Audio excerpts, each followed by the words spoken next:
মনে করেন 50,000 টাকার একটা কোরবানি গরু, একজন দিছে 20,000, একজন দিছে 20,000, আরেকজন দিছে 20,000, হলো কত? 40। আরেকজন দিছে 10,000, কত হলো?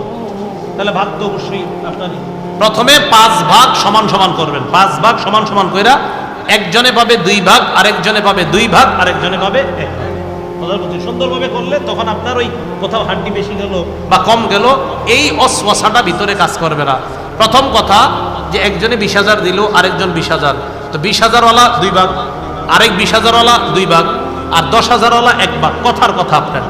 এখন আপনি মনে করেন এই 5 ভাগ বন্টন করলেন, করার পর 2 ভাগ নিবে একজন, আর 2 ভাগ নিবে আরেকজন, গেল 4 ভাগ, আরেক ভাগ নিবে আরেকজন, গেল 5 ভাগ। ব্যাস। কোরবানির পশু জবাই করার পর আপনি চাইলে 3 ভাগ করতে পারেন। 1 ভাগ গরিবকে দিলেন, 1 ভাগ প্রতিবেশী আত্মীয় স্বজন তাদেরকে দিলেন। এক্ষেত্রে একটা মাসালা, এই মাসালাটা হলো, আচ্ছা এটা বলবো না, এটা বললে পরে আবার আপনারা কৃপণতা করবেন। কি করবেন?